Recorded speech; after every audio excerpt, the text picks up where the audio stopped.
Ayesha, Vivaan, thank you. Hi, Armin. Hi, Armin. Hi. Hi. I'm well. How are you guys? Very Good, well, good. How thank are you. you?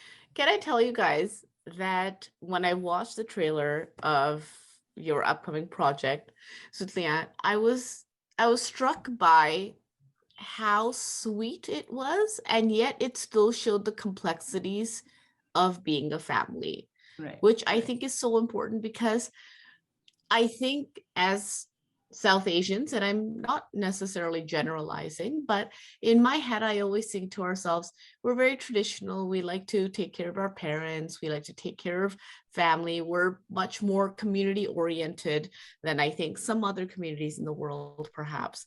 But we also have a lot of complexities, and I don't think we necessarily are honest about that, Right. even with ourselves.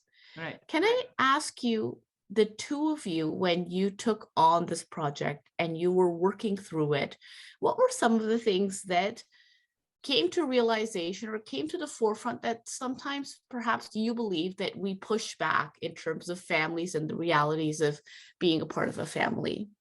I think, sorry, can I go, Vivaan?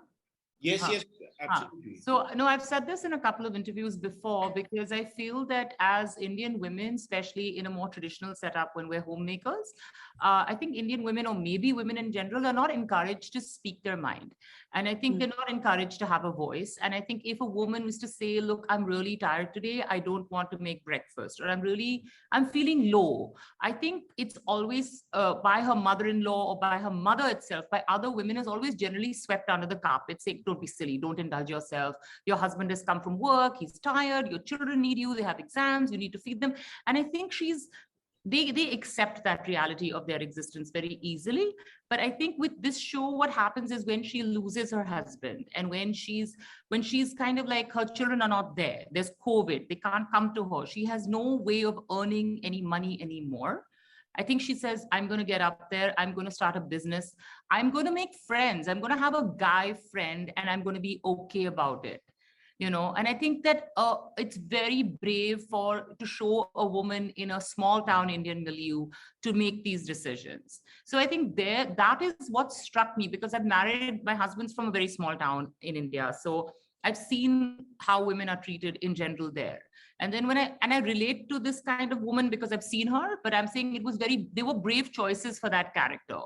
And I think maybe it should be good for women to watch her and think that it's not wrong to stand up for yourself. It's not wrong to tell your children, look, I feel like shit. Sorry, but like, I feel really bad, like, how could you do this to me? And women are not encouraged to even say, how can you do this to me? So I think that is where this show is a little, more interesting, that she stands up and says, look, I'm not happy, that way. Right. Yeah. Yeah. And For so you, Vivaan?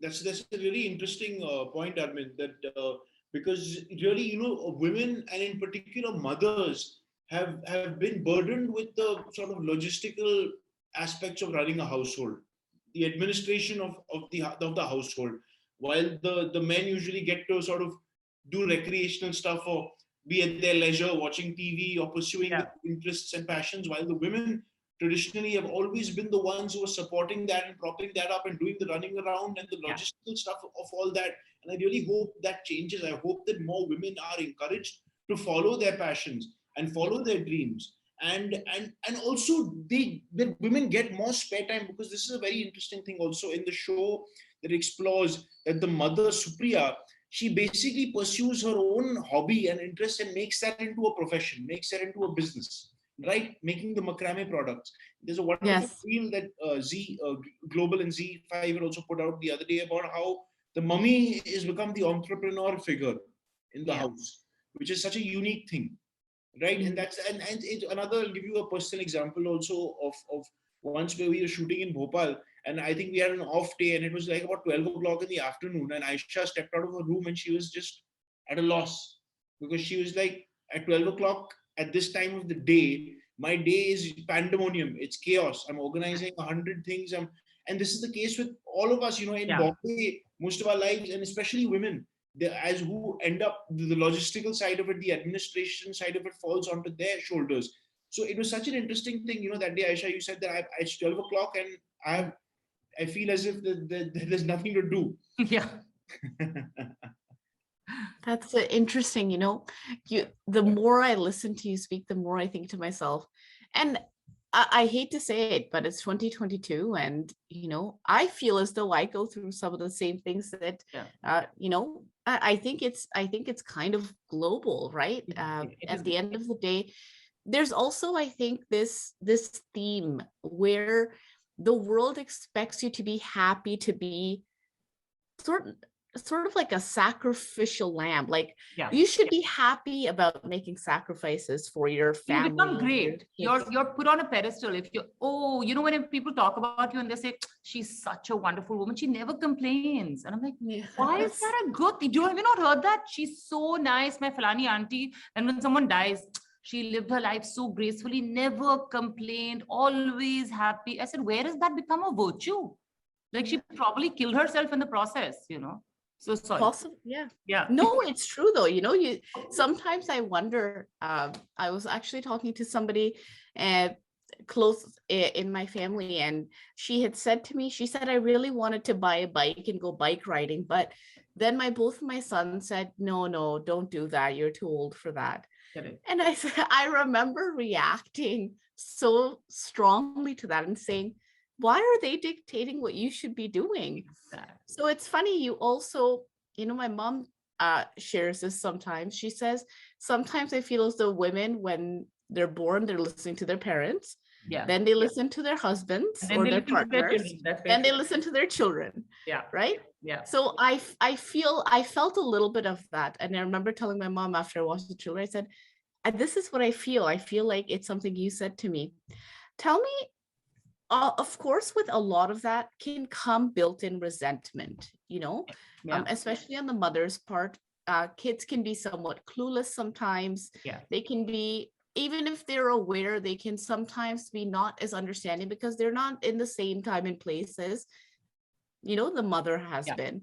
Yeah. Tell me how you carry those complexities of those emotions, of that baggage, because every single member of the family unit has their own individual baggage that they come with.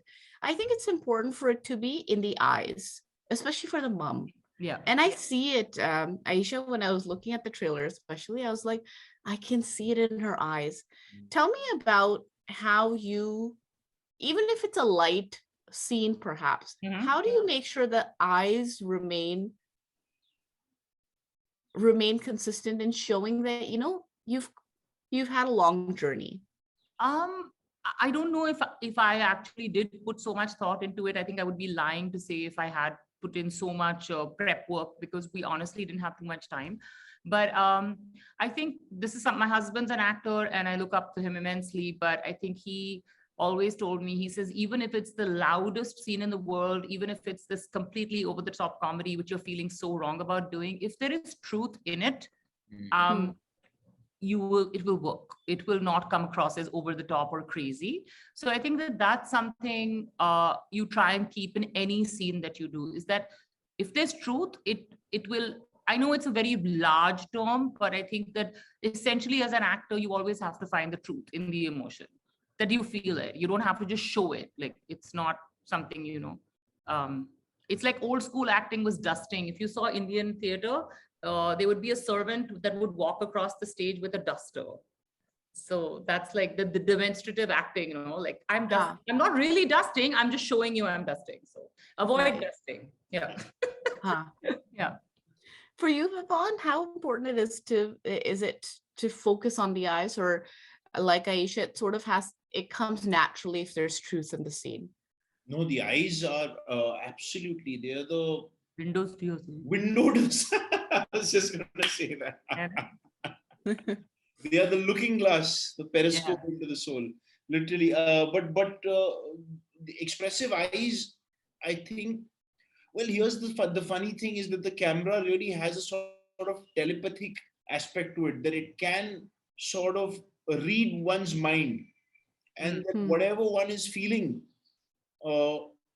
is communicated eventually, consciously or unconsciously, whether you want it or not. It is communicated in the eyes. If a person is feeling a certain way, if that person is happy or sad or anxious or nervous or anything, or even elated, feeling excited, everything is sort of registered in the eyes. Everything is communicated through the eyes in a strange way that you can't help it. In fact, even if you try to conceal it with the rest of the facial muscles, the eyes still give it away.